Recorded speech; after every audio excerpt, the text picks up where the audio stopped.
เป็นยังบ่บายดีเอฟซีอยู่สวัสดีพี่ลงมาพี่มันฮอตพี่ลงมาห่มม่วงพี่ลงเลยมันมาอย่างมึงว่ามาเห็นอยู่ที่บ้านใช่มือนี่เพราะเพิ่นสิไปใช่เราชิมเมื่อบ้านฮะ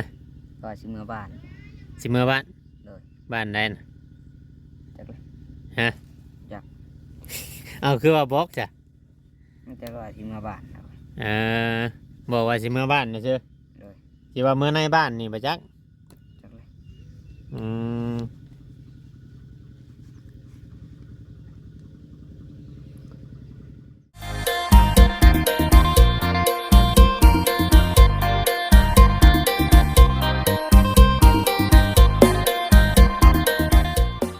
กับทักทายสบายดีพ่อแม่พี่น้องเอฟซีกันเบิดสุคนอย่างเนาะทั้งฝั่งลาวฝั่งไทยหรือว่าทางต่างประเทศพี่น้องแม่เอฟซีที่คอยเบิ่งคอยชมเนาะคอยให้กำลังใจพี่น้องเนาะกดไลค์กดแชร์พี่น้องเลยเนาะเบิ่งคลิปเบิ่งโฆษณาให้มาเวียงทุกคลิปพี่น้องเนาะแต่ต้นจบแต่ต้นเสมอมาพี่น้องเลยเนาะ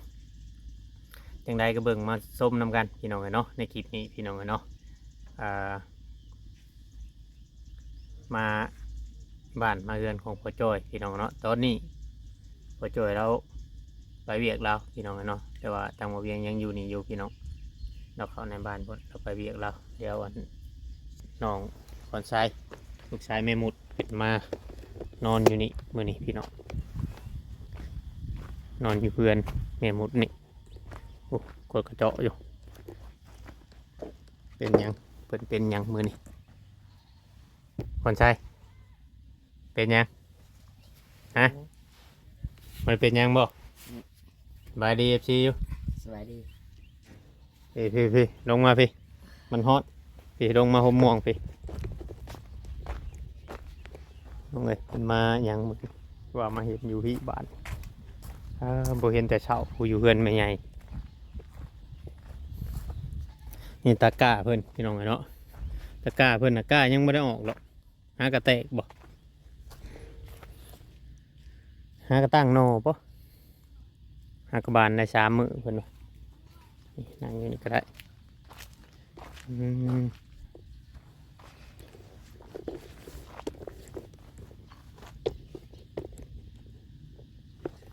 มาเผาไก่บอกคือเผาตะกะไก่เผาไก่ลงต้มรสเป็นยังตัวอะไรมันลงตะกะเก่งๆจดชื่นใบรสเป็นยังกี่ว่าไปใช้น้ำบ่เห็นอยู่เพื่อนกันมาเมื่อเช้าออกมาแต่เช้าเพิ่นบอกเลยเพิ่นบอกให้ออกมาเผาบอกเลยเพิ่นบอกในใดลอยเอาเรื่องขอไก่เพิ่นบ่อยู่เลยเพิ่นบ่อยู่เพิ่นได้บอกให้ออกมาเผาไก่แต่ละปีนั่นโตเฮ็ดนาน้ำเขาดุงปอนพี่บอกเลยบ่ได้เฮ็ดนำดุงพวกนั้นแต่ละปีนี่เฮ็ดนาน้ำเขาดุงปอนบ่ได้ซอยกันพี่น้องไงเนาะเพราะว่าทางเขาดุงปอนเขายังเป็นเหล่าเดียวกันอยู่กับเขาพ่อใหญ่เนาะได้หน่อยได้ลายกับมือโฮมอยู่หันได้หน่อยได้ลายกับเป็นมือโฮมกินน้ำกัน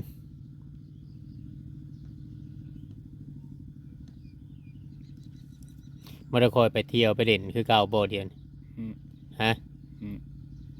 ยันว่าไปหาเด่นหานั่นนี่คือตะกี้เมื่อไปแล้ว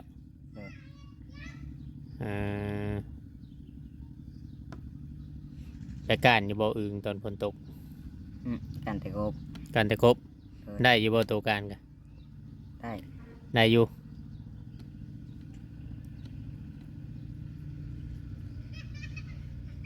แล้วอันมาแต่ละมือจักมือมาคู่มือบ่ตัวมานี่วันไปมาวันนี้บ่ได้มาเพิ่งเข้าไปบอกบ่ยังออกมานี่มาเอง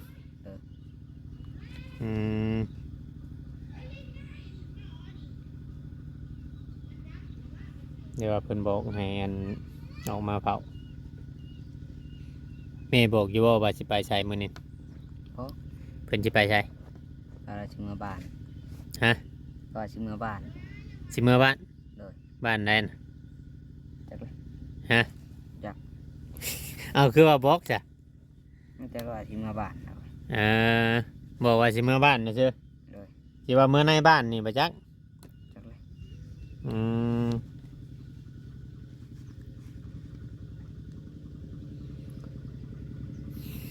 เราก็สิบอกว่าสิเมื่อในบ้านนะฮะออกมาอยู่เพื่อนมาเผาเทียงทะเผาเพื่อนทะ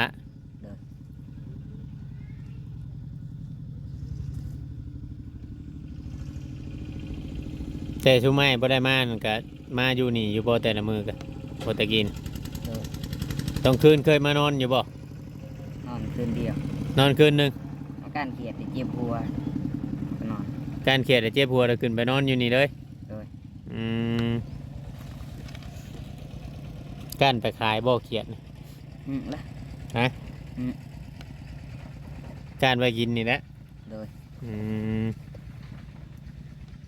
เขาบ่ค่อยซื้อแล้วเขียดเขาซื้อแต่อึ้งเนาะ เลย ตัวไปกับไผไปผู้เดียวตัวนะ ไปครับทัวร์ไหมครับ พอเจออันนี้ เลย อืม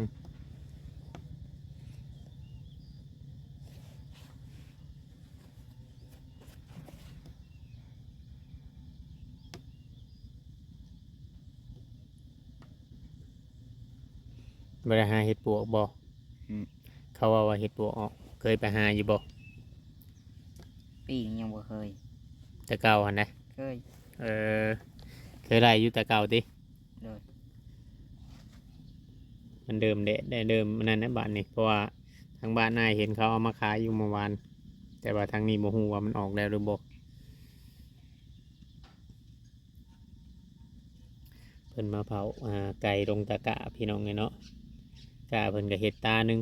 แต่ว่าเพิ่นสิรำเอาเด็กๆน้อยๆเพิ่นหวานเอาส่วนลายทางนี้นะเฮ็ดหน้าหวานหวานแล้วลำแล้วไว้ก็ไปหาลำรับจ้างคนทางนี้บ่ค่อยมีเวียกบ่ค่อยไปเฮ็ดเวียกใช่เลยน้องๆอันออนไซต์ก็บ่ได้อันไปเฮ็ดเวียกใช่เลยเตาเถาเตาถ่านนี่ก็บ่ได้ไปเลย มาบ่ได้หมูตัวไปเห็ดเตาถ่าน มาบน มาบ่แล้ว เลย อืมเขายาเห็ดบ่ยามนี่น่ะ มริยาเลยเขา เขาคือมาใช่ เขาไปไทยอยู่เลย เขาไปไทย เออ โอ้เขาไปไทยแต่ตัวบ่อยากไปตัวเนาะบ่อยากไปบ่ที่ว่านั่นได ไปเนี่ยเขาบ่เอา ยังเขาบ่เอา เลย เป็นหยังจังว่ายังเขาบ่เอา เด็กน้อย ยันเฮ็ดเวียกบ่ได้บ่ แล้วก็ตีเด็กน้อย น้อยก็เฮาเฮ็ดเวียกได้ก็สิเป็นหยังกับเฮาเฮ็ดเวียกได้ทำเฮ็ดคือเฮ็ดดินน่ะเขาบ่เอาเฮาต้องมีความมั่นใจในตัวเองในเฮ็ดเวียกถ้าเฮามั่นใจในตัวเฮาเองเฮ็ดเวียกให้เพิ่นเห็นนู่นนั่นนี่นะบางเทื่อบางทีเพิ่นก็ห้ามอยู่แต่ว่าประสบการณ์งานเฮาต้องผ่านงานอยู่ลาวก่อนเฮาจังสิกล้าไปบ้านเพิ่นเพราะว่าถ้าไปไทยนี่ต้องอดทนนะเฮาเงินเฮาเด็กๆน้อยๆแต่เฮามาบ่ได้มันบ่คืออยู่ลาวเลยบ่มีเงินก็มาเอาเงินอยู่เพื่อนแต่ลูกลุงปอนนี่ยังบ่ได้มาบ่ ยัง ฮะ ยัง อืม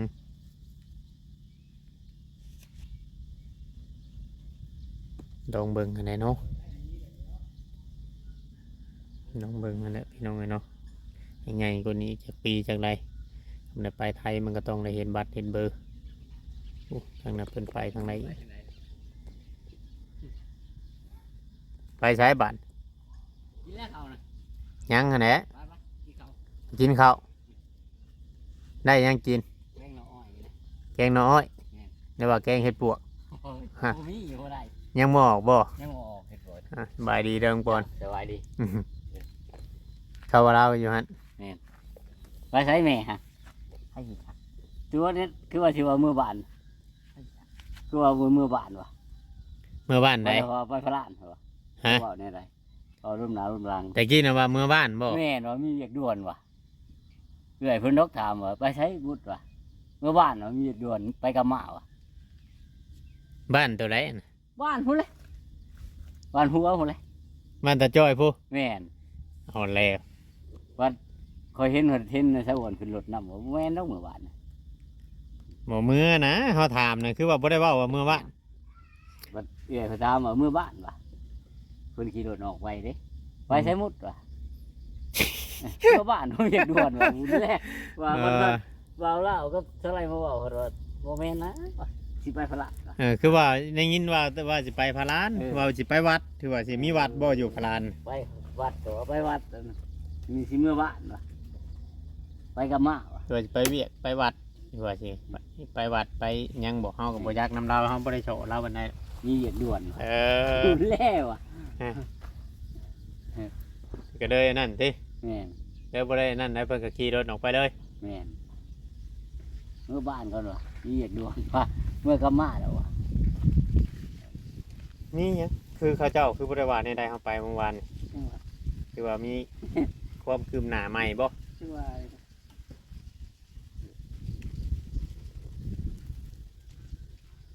หรือว่ามีการเปลี่ยนแปลงใหม่บ่เป็นแนวใดเนาะเขาเจ้าโทรหากันเนาะ แม่น เก่าเขาเฮาก็บ่จัก ว่าเดือนหกเลยเนาะเดือนหกได้ค้ำเลยดิ เพิ่นเว้าบ่อันเพิ่นได้ยินเพิ่นเว้าอยู่เมื่อกี้นี่ว่า สิเมื่อถามเรื่องเงินลูกเรื่องลูกเพิ่นนั่นแหละเรื่องเงินว่าฮอดเดือน6เดือนหยังเนี่ยเมื่อถามวันนี้แหละจะเอาผู้ใหญ่เมื่อเพราะคำว่าเมื่อนั่นนั่นมันต้องได้นอนได้ แม่นต้องได้นอ เมื่อน กลับไปกลับมานี่บ่ได้หรอก แม่น เฮาว่าต้องเอาผู้ใหญ่ไปเว้านํเฒ่าแก่ แม่นเลย สิไปแต่เฮาก็มันก็บ่คือเนาะ บ่คือแล้ว จังนั้น ผู้ เขา ปกครองนั่นแหละ อืมพวกลามพวกหยังหั้นแหละไป แม่น ตามไปยังเบิ่งเดือนเดิงได้มันก็บ่นั่น คนใช้เด้ทั้งเลยเสียวเนี่ย อยากได้เมียน่ะบ่นี่ฮะเอามาเผาอันตาก้าเพิ่นว่า แม่น แม่บอกว่าสิเมื่อบ้านได้ปะบ่จักเพิ่นว่า ฮะดิเห็นบอกคอยเว่าเลยก็แม่นแหละก็เลยมันถามว่าสิเมื่อบาทว่าสิไปพระลานกับว่าไปพระลานมันการตัวได้เนี่ยนะเว่าตรงๆเลยไปพระลานกับว่าพระลาน บ่ชัดเจนเนาะ แม่นสิไปตัวเนี่ยนะมันบ่คือดอก ข่อยถามอยู่เมื่อเช้าเห็นเพิ่นไปจอดรถทำบิดข่อยก็ถามเลยเอ้าสิพากันไปใช้อยากกระทาสิเมื่อแท้บ่ได้ไปใช้แล้วเพิ่นว่ามานี่แล้วเพิ่นว่า เดี๋ยวเราไปใช้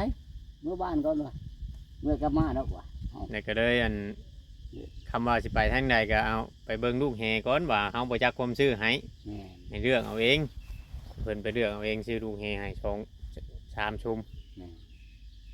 ชื่อใช้ดูนี่วะ อยู่บ้านเนาะบ้านใต้ เออไปแล้วบ่ ชื่อมาแล้ว เออ 5 เชนปลาย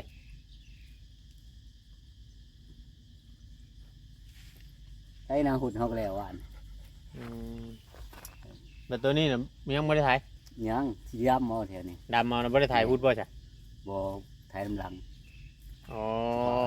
ว่าสิไทยวานเขาก่อนวานตัวนี้แล้วสิเมื่อไทยเบิ่มเหงา อันนั้นตะกร้าบ่นั่นจ้ะ แต่ก็แล้วว่าสิวานได้นั่นแหละเริ่มเลยวานน้ำ ใช้ไว้ชื่อ จนขาดแล้วน้ำบ่พอมันเลยบ่ตกตานี่วะน้ำพอ อ๋อคือว่ามีน้ำอยู่จ้ะ ถึงๆเนี่ยมันบ่ถึง อืมอย่าตกตาเดียวบัด แม่นตาเดียวดำตาเดียวดำตาเดียวนี่แหละเนาะเข้าใจเอา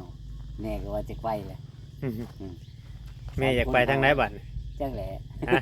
อย่าหาทางไปอีกเด้อ แม่ เอาแล้วไปบัดสิได้3คนนี้บัดนี้เนาะ แม่นบ่ย่านเนาะโหใจเคยเห็นเนาะดำตาเดียวเนาะบ่ถึงเนาะ เอฟใช้รถไทยแล้วแหละสำนี่พอดีเด้อไทยให้ไทยนา บ่ฮอดทิศแล้วเนาะทำงาน เวลาเนี่ย เอาลายใช้นี่เท่านี้อันนี้นู่นน่ะก็สิว่าเอาแทนน่ะนี่แต่แถวนี้ลงมานี่บ่เท่านี้ต้นนี้นี่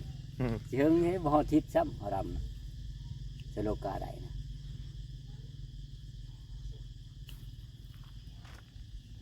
ไปพี่เขา ไป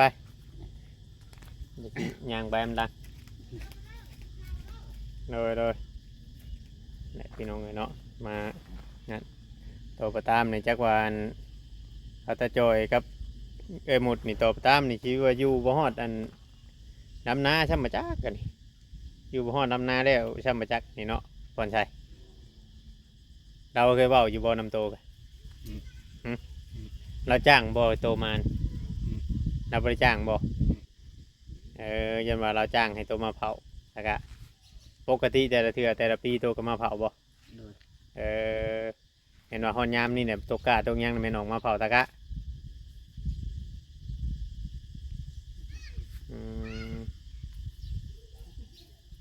นี่แหละพี่น้องเลยเนาะเอาปีนพุ่นปีนพี่ให้ลุงพรนะเว้าได้ทั้งเทื่อโอ้บางอย่างยังมีอยู่เลยสองมาสุกสองทำมะกู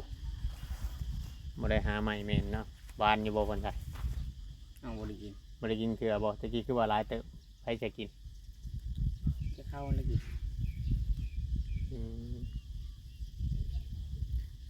นี่แหละพี่น้องเลยเนาะก็ประมาณนี้พี่น้องเลยเนาะคือ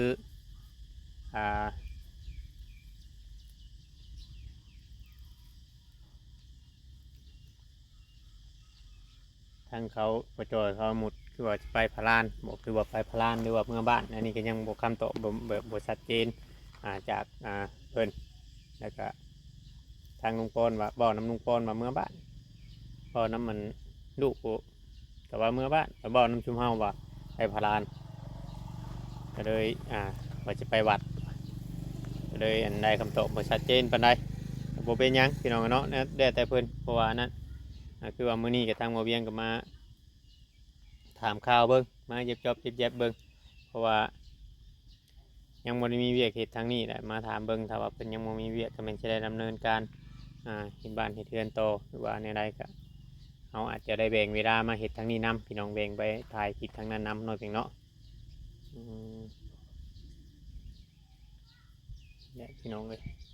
สิได้ขอจบคลิปลงบัดนี้เนาะสิได้โตเฮ็ดน้ำเพิ่นจากมืออันชวนขี้ดินก่อนใช่ กินแล้วเฮ็ดกินแล้ว แล้วนั้นใช้ดังมือคือเต็งมาก็คือว่ามีแต่นางอ้วนเฮ็ด มาเฮ็ดกลางคืน บ่แม่นดอกมาคือว่ายังจำเก่าที่ว่าต้นท่าตะจอยไป มันบ่มีส่วนตอน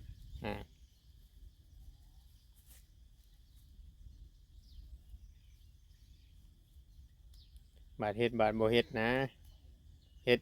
เฮ็ดเวียกมันต้องเฮ็ดแบบเป็นจอกๆแจ๊กๆมันบ่มันตลอดไปมีแต่นางอ้วนกับพ่อเจ้าครับตะจอยบ่ไปเฮ็ดแม่นบ่แล้วงานนั่นนี่แหละก็สิว่าเฮ็ดเวียกเฮ็ดงานเฮาต้องเอาใจใส่กับเวียกบ่แม่นว่าจะอยากอันนั้น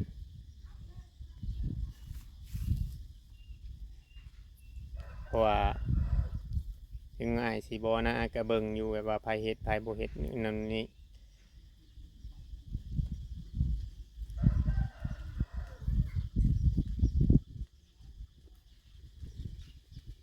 ตกลงนำบ่ฮู้เลยไผเอาเงินตัวนั้นน่ะเนาะ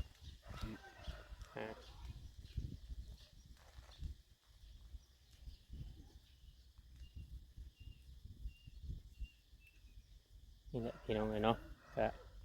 มีแต่ว่าฉะนั้นมีแต่อ้ายสิเอาให้พอได้ซื้อขนมกินให้ได้เงินเพราะว่าเฮ็ดเวียกเฮ็ดงานก็มันบ่ได้เฮ็ดตามมันที่อ้ายเบิ่งและอ้ายก็บ่ได้เห็นเวลาอ้ายมาบ่ได้เคยเห็นเจ้าเฮ็ดเวียกแล้วก็นั่นส่วนหลายก็มีแต่ปบพุ่นปบพี่นั่นมันบ่แม่นแบบนั้นเจ้าต้องเปลี่ยนแปลงตัวเองในเวลาเพิ่นมาเบิ่งแล้วเพิ่นอันนั้นน่ะจังอันนั้นมีแต่ว่าแบบตัวพุ่นตัวพี่อ้ายบ่มักมีหยังก็ให้เว้าโลดมีหยังให้เว้ากันตรง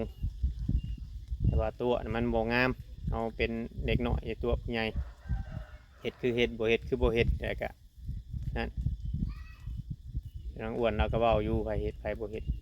คำว่าตาจอยคำอ้ายบ่บอกตาจอยให้ตาจอยไปลงมือเฮ็ดก็มันก็สิบ่ได้เอาเวียกนำหั่นนะก็อ้ายสิเอาให้เงินบัดนี้เฮ็ดเวียกบัดนี้ให้ฮู้จักเลยบัดนี้เด้อเฮ็ดคือเฮ็ดบัดนี้เด้อบ่ให้พบพุ่นพบพี่ อบใจเด้อ ไปหาพักผ่อนกินข้าวกินน้ำมีแต่ว่าให้สิกไปกินข้าวก่อนบัดนี้ทางลุงพรเราท่าอยู่พี่น้องเลยเนาะพระก็ต้องกราบขอโทษขออภัยนำบรรณาบรรณายก็ตั้งใจเฮ็ดเด้อบัดนี้เด้อไปได้เงินไปหาดินทั่วที่บ่ได้ได้ โดย ให้เบิ่งอยู่ได้เห็ดหันเห็ดนี่เอาพี่น้องไอ้คลิปนี้ก็จะประมาณนี้แหละผิดพลาดก็ต้องกราบขอโทษขออภัยละลายให้น้องเพิ่นแชนหนึ่งพี่น้องไอ้พอได้จึกอย่างใดก็คลิปนี้พอเพียงก็จะขอโตวจบก่อนอย่างใดก็อยู่ดีไม่แห้งพี่น้องไอ้เนาะขอกล่าวคำว่าสบายดีพี่น้องเด็ดดีพี่น้องไอ้เนาะ